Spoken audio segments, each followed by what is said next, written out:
इस लेक्चर में हम डिस्कस करेंगे मल्टीप्लेक्सर एंड डीमल्टीप्लेक्सर। शॉर्ट में इसको मल्टीप्लेक्सर को मक्स लिखते हैं और डीमल्टीप्लेक्सर को डीमक्स। ठीक, तो पहले इन दोनों का यूज़ कैसे होता है पहले उसको डिस्कस कर लेते हैं। तो ये कोई मक्स है, ठीक है, इसको 4/1 मक्स बना लेते हैं और एक चैनल रहेगा। इस चैनल के दूसरे एंड पे एक डीमक्स जरूर रहेगा, ठीक है। तो जहाँ एक मक्स होगा वहाँ एक डीमक्स भी होगा, ये है डीमक्स। तो 4/1 का है तो 4 चैनल की जरूरत पड़ेगी। एक इनेबल लाइन है, ठीक है, तो इनेबल लाइन को भी छोड़ देते हैं। और 4 इनपुट हैं तो 2 सेलेक्ट लाइन होंगे, एक S0 एक S1 नाम से सेलेक्ट लाइन है ये। यहाँ पर इनपुट है I0 I1 I2 I3, ठीक है, ये इसका आउटपुट है Y। डीमक्स ऐसे ही इसके 4 आउटपुट होंगे, डीमक्स के जस्ट अपोजिट है मल्टीप्लेक्सर के। यहाँ पर भी 2 सेलेक्ट लाइन है S0 S1, तो ये इसका इनपुट। तो देखो पहले मक्स का देख लेते हैं। तो मक्स में 2 की पावर में ही इनपुट होंगे, तो जितने भी 2 की पावर होंगे, ठीक है, उतनी ही सेलेक्ट लाइन होंगे। तो सपोज करो यहाँ पर 2 की पावर है 2, तो सेलेक्ट लाइन है यहाँ पर, तो 4 इनपुट और ये जो है ये सेलेक्ट लाइन होंगे, ठीक है। ऐसे ही अगर 2 की पावर 3 होता तो 8 इनपुट होते और ये वाला जो है ये 3 सेलेक्ट लाइन होते, ठीक है ना। और आउटपुट हमेशा एक ही रहेगा Y, ठीक है। तो पहले इसकी वर्किंग पे थोड़ा फोकस कर लेते हैं कि कैसे दोनों ये एक साथ काम करते हैं। तो बेसिकली जो मल्टीप्लेक्सर हैं ये स्विचेस हैं, है ना, और कौन से इनपुट को इस चैनल पे लाना है। तो देखो अभी कुछ भी कनेक्ट नहीं है, सपोज करो यहाँ पर ये कोई भी वैल्यू नहीं है, S0 S1 पे कोई वैल्यू नहीं है, मतलब 0 0 भी नहीं है, तो इनमें से कोई भी इस चैनल के साथ कनेक्ट नहीं होगा। आप सपोज करो I0 को कनेक्ट करना चाहते हैं Y से, ठीक है, तो यहाँ पर इसको 0 0 देंगे तो ये लाइन इसके साथ कनेक्ट हो जाएगी, ठीक है। बाकी जो तीनों हैं I1 I2 I3 ये तीनों इसके साथ डिसकनेक्ट रहेंगे, कनेक्ट नहीं होंगे, है ना। तो इसकी एक तरह से 2 टेबल बना लेता हूँ, S0 S1 और इधर Y, ठीक है। तो S0 S1 को अगर मैंने दिया 0 0 0 0 दिया तो I0 कनेक्ट हो जाएगा Y से, तो यहाँ पर Y = I0 आएगा। अच्छा, ये जो है इधर सिग्नल, ये ज़रूरी नहीं कि ये डिजिटल सिग्नल हो, सही है, तो हो सकता है डिजिटल भी हो और एनालॉग भी हो सकते हैं, ठीक है। एनालॉग में साइन कोसाइन कोई भी वेव हो सकती है, सही है, ट्रायंगुलर वेव व्हाटएवर जो भी है एनालॉग वो सब। तो डिजिटल में 0 या 1, 0 और 1 कुछ भी हो सकता है, ठीक है।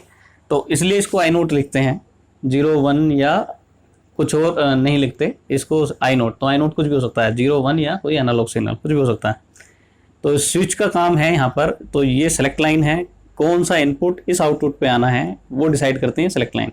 तो सेलेक्ट लाइन 0 0 है तो I0 इसके साथ जाएगा, सेलेक्ट लाइन 0 1 हुई तो I1 आउटपुट पे आएगा, बाकी डिस्कनेक्ट रहेंगे, अब ये कनेक्ट हो जाएगा, ठीक है। ऐसे ही 1 0 है तो I2 आएगा, जब इस पे 1 0 हो जाएगा सेलेक्ट लाइन पे तो यहाँ पर आएगा I2 Y से कनेक्ट हो जाएगा। ऐसे ही 1 1 I3 के लिए हो गया, ठीक है। अब इसके दूसरे एंड पे आते हैं। दूसरे एंड पे S0 S1 और आउटपुट, सही है। तो 0 0 पे अगर आप S0 S1 को 0 0 देते हो तो ये जो लाइन है, सपोज करो ये Y है, तो यहाँ पर है, इसको दे देता हूँ मैं output O0 O1 O2 O3। वैसे इसको I1 I2 I3 भी ले लेते हैं कि जो यहाँ पर दे रहे हैं वहाँ पर भी इसको ले रहे हैं, पर ज़रूरी नहीं कि आप जब इसको 0 0 दोगे तो यहाँ पर भी 0 0 दो। सपोज करो I0 को आप सेंड करना चाहते हो O3 को, डेस्टिनेशन है, तो यहाँ पर ये सोर्स है, ठीक है। अगर आप टेलीफोन एक्सचेंज की बात करते हैं तो एक एक्सचेंज सपोज करो दिल्ली में है, ये लखनऊ में है ना। तो दिल्ली में है तो दिल्ली वाला जो एक तरह से सब्सक्राइबर है, यानी कोई टेलीफोन ओनर है, वो कॉल मिलाना चाहता है O3, लखनऊ में कोई बंदा है O3 इसको देना चाहता है। तो यहाँ पर जो उसका पूरा एक टेलीफोन का जो कोड है वो 10 डिजिट का नंबर है हमारे पास। तो कुछ आइडेंटिफिकेशन है कस्टमर ID, कुछ है उसकी लोकेशन जो एरिया है, और उसमें कुछ डिजिट होती हैं जो कौन से पार्टिकुलर जो सेलुलर नेटवर्क है उसको, उसके लिए, ठीक है। तो I0 जब वो इसको करेगा तो पहले तो वो कॉल नंबर को, पहले उसको नंबर को वो एक तरह से डायल करता है, डायल करने के बाद जो सेलेक्ट लाइन है वो कहाँ पर उसको कनेक्ट होना है वो सब रास्ता बनता चला जाता है। तो जितना भी उसमें कॉल कनेक्ट होने में टाइम लगता है वो सब ये बेसिकली ये जो सेलेक्ट लाइन है इनकी वैल्यू के लिए टाइम लगता है। ठीक है, तो जहाँ ये लाइन जब उसका फ़ोन जाता है तो उसके बाद जो एक नेटवर्क है पूरा वो क्या करता है, वो उनको कनेक्ट करता है, सेलेक्ट लाइन दे के कनेक्ट करता है। ठीक है, तो जैसे कि I0 इसके साथ कनेक्ट होना है तो यहाँ पर 0 आना चाहिए, और यहाँ पर इसको O3 के साथ कनेक्ट होना है तो यहाँ पर आना चाहिए 1 1। ठीक है, तो इसके साथ कनेक्शन हो जाएगा। तो इस तरह का चलता है ना। अब इसको थोड़ा सा एक दूसरी तरीके से समझ लेते हैं। आपके पास एक ही चैनल है, चैनल का मतलब है ये कॉपर वायर हो सकती है, सिंपल एक कॉपर वायर है या 2 कॉपर वायर हैं, 2 चाहिए। अगर आप सीरियली सिग्नल ट्रांसमिट कर रहे हो तो 2 वायर चाहिए, है ना। तो है ये हाफ डुप्लेक्स, फुल डुप्लेक्स नहीं है, मतलब आना जाना नहीं है, सिर्फ सेंड कर रहे हैं। अगर आपको उधर से इधर अगर इसको करना है तो कनेक्ट करना पड़ेगा एक और इधर मल्टीप्लेक्सर और इधर डीमल्टीप्लेक्सर। ठीक है, ठीक, आगे चलते हैं। अच्छा, ये मैंने भी कंप्लीट नहीं किया। S0 S1 ये दिए हुए हैं, तो यहाँ पर 0 है, तो आउटपुट पे जो O नोट है तो O नोट इक्वल्स टू यहाँ पर आएगा Y। अब Y की वैल्यू कुछ भी हो सकती है जो भी आ रही है। ठीक है, तो इसको ऐसे बना लेते हैं, O नोट, O1, O2 और O3, तो यहाँ पर आएगा Y। 0 1 है तो इस पे आएगा Y, 1 0 है तो O2 पे आएगा Y, और 1 1 है तो O3 पे इधर Y आएगा। बाकी टाइम वो सब 0 0 रहेंगे, है ना। तो इस तरह इसका ट्रूथ टेबल बन जाएगा। ठीक है, तो अब आते हैं, ये तो हो गया एक तरह से किसको किस पे कनेक्ट करना है, तो सेलेक्ट लाइन से डिसाइड हो रहा है। ठीक है, अब एक दूसरी चीज़ देख लेते हैं। दूसरी चीज़ में है एक चैनल के, इसको जो टाइम मल्टीप्लेक्सिंग में बोल रहा हूँ, बेसिकली ये टाइम मल्टीप्लेक्सिंग है। तो टाइम ड्यूरेशन से सपोज करो S0 और S1 0 है T1 टाइम के लिए, सही है। फिर 01 T2 के लिए, 10 T3 टाइम के लिए, और 11 है T4 टाइम के लिए। तो जब 0 सेलेक्ट करेंगे तो जो भी यहाँ पर इनपुट पे होगा I0 पे वो यहाँ पर आ जाएगा।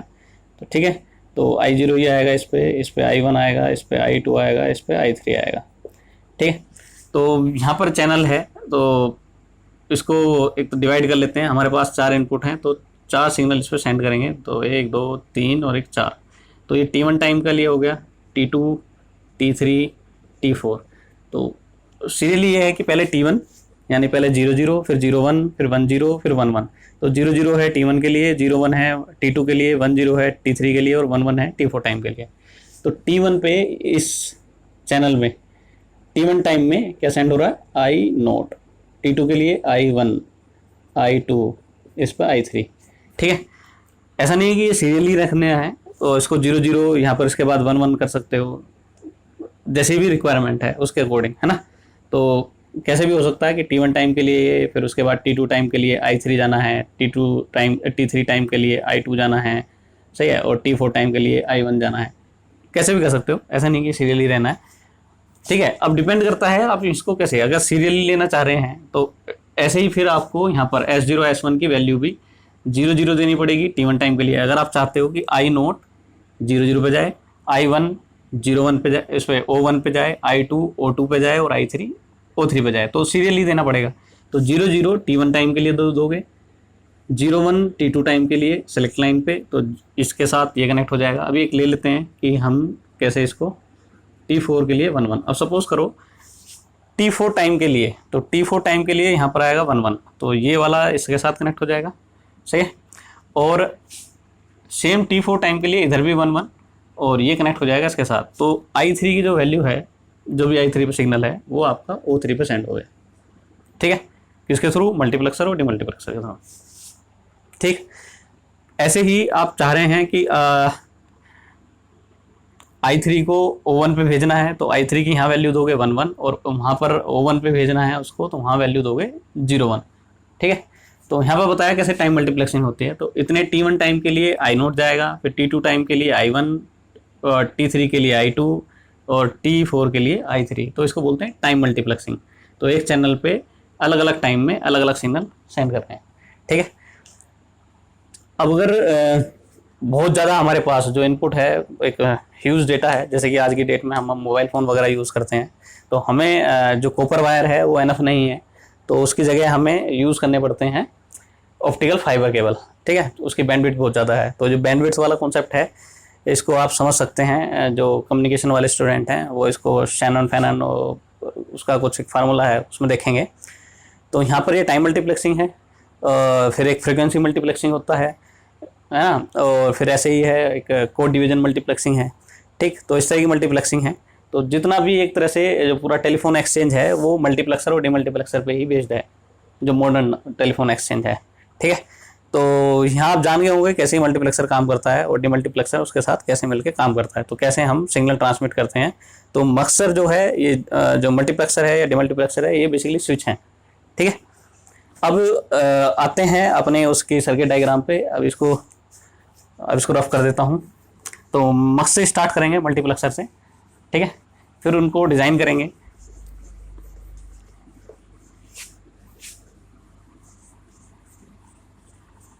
तो सबसे पहले मैं ले लेता हूँ एक 2x1 का मक्स लिया है, ठीक है। तो 2x1 मक्स के लिए एक ब्लॉक डायग्राम बना लेते हैं। वैसे ब्लॉक डायग्राम जैसे मैंने बनाया था ऐसे ही होते हैं, सही है। तो पर मैं इसको एक तरह से स्क्वायर उसमें भी ले लेता हूँ y, और यहाँ पर एक ही सेलेक्ट लाइन से काम चल जाएगा, तो इसका नाम दे दिया s, और ये है 2x1 मक्स, ओके। अब इसका ट्रूथ टेबल बना लो। s है, इधर y है, s की वैल्यू अगर 0 है तो i नोट y पे जाएगा, यानी ये वाला कनेक्ट हो जाएगा इसके साथ। s की वैल्यू अगर 1 है तो i1 इसके साथ कनेक्ट हो जाएगा, ठीक है। तो ये इसकी ट्रूथ टेबल बनी छोटी सी, ठीक। अब इसको एक तरह से एक्सप्रेशन में कन्वर्ट करें तो y इक्वल्स टू बना s bar i note plus s i1, है ना। अब s की वैल्यू अगर 0 रखते हो तो आउटपुट पे y equals to i not बनेगा, सही है। s की वैल्यू अगर 0 है तो s की वैल्यू 1 है तो y इक्वल्स टू यहाँ पर बना i नोट, और s की वैल्यू अगर 1 है तो y इक्वल्स टू बना i1, जैसे कि हमारा ये काम कर रहा है, ठीक है। इसका सर्किट बना लो। तो दो प्रोडक्ट टर्म हैं तो दो बनेंगे एंड गेट, और एक एडिशन है तो एक और गेट लगा दिया, और फिर हमने यहाँ पर इस पे दे दिया एक एस ले लिया है और एक नोट गेट लगा दिया, तो एस बार आ गया इधर। इसको कनेक्ट किया है एस बार को इसके साथ, और इससे कनेक्ट है आई नोट। दूसरे पे कनेक्ट है i1 और इसको कनेक्ट किया है s के साथ, और इन दोनों को कनेक्ट कर दो इसके साथ, यहाँ पर हो गया y। तो ये है 2x1 मल्टीप्लेक्सर का लॉजिक डायग्राम, ठीक है, सिंपल सा है। अब आते हैं 4x1 पे।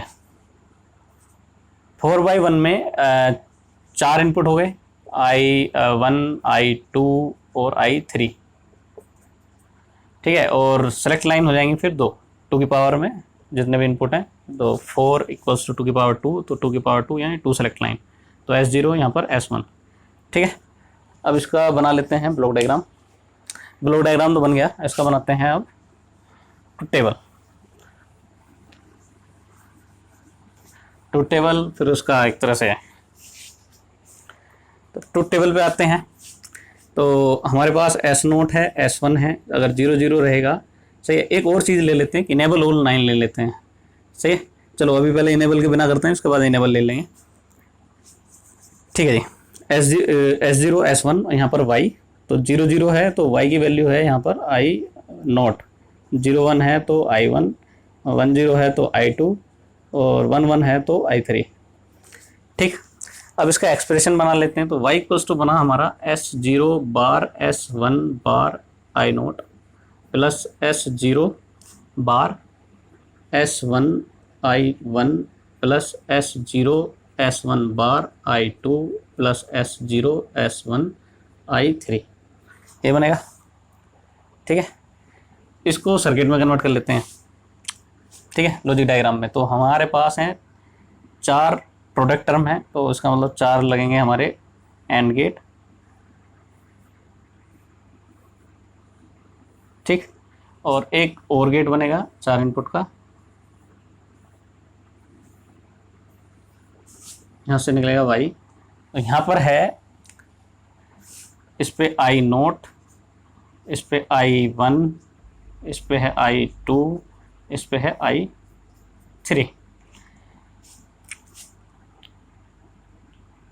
दो लाइन ले लेते हैं, S0 इधर S1 की, S0 को इधर से लेके मैंने यहाँ पर एक नोट गेट लगा दिया है, ठीक है। इसको ऐसे आगे फॉरवर्ड बढ़ा देता हूँ। ऐसे ही S1 के लिए एक नोट गेट मैंने इधर लगा दिया है, ठीक है। अब जिससे जो रिलेटेड है उसको ले लेते हैं। तो पहले वाले में S0 बार, तो दोनों बार ही हैं, ये टर्म कनेक्ट हो गई और ये वाली लाइन कनेक्ट हो गई। तो यहाँ पर हमारा आया S0 बार, S1 बार, I0, ठीक। इसमें है S0 बार, तो S0 बार और S1, सही है। तो ये है S0 बार, S1, I1, ये बार है, ठीक है। फिर दूसरे में है S0 और यहाँ पर है S1 बार, तो यहाँ पर आया हमारा ये वाली टर्म। और उसके बाद यहाँ पर S0 और यहाँ पर S1, ठीक है।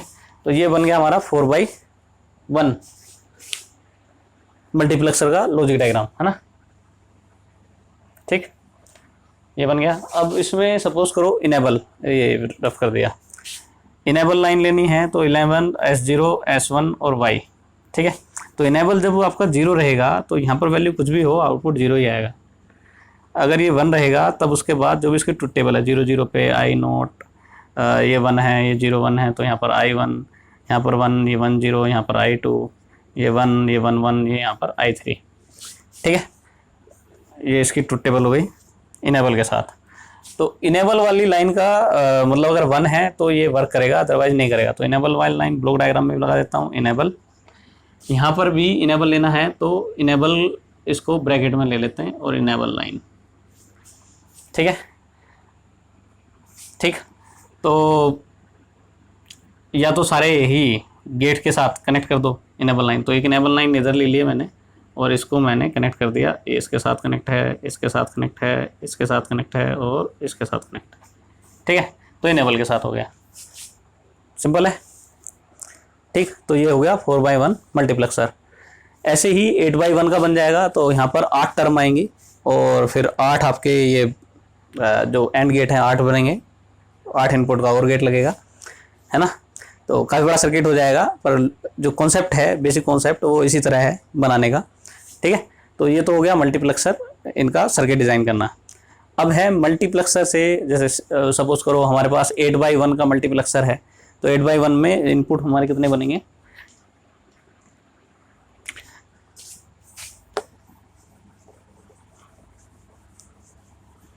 उसकी ट्रुथ टेबल आप इजीली बना लोगे 8/1 की, ब्लॉक डायग्राम भी बना ही लोगे, सही है। तो 3 सेलेक्ट लाइन लगेंगी,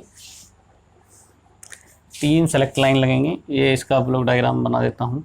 ये 8/1 मक्स का है, एक ही आउटपुट है Y, और I0 से लेके और I7 तक, और यहाँ पर इनेबल लाइन, और 3 हो गई हमारी select line S0 S1 S2। ये 8/1 मल्टीप्लेक्सर है, सही। इसका ब्लॉक डायग्राम है, ऐसे ही काम करेगा जैसे 4/1 का है। तो उसका सर्किट बनाना चाहते हैं तो 8 टर्म आएंगी, बना सकते हैं। ऐसे ही आप प्रैक्टिस करके देख लें खुद। तो I0 I1 I2 I3 I4 I6 I7 यहाँ तक हो गया, एक इनेबल लाइन हो गई, ठीक है। तो अभी ही रोकते हैं, इससे नेक्स्ट लेक्चर में फिर मल्टीप्लेक्सर का आगे जो प्रॉब्लम्स हैं उनको करेंगे, ठीक। चलिए इसको ही रोकते हैं।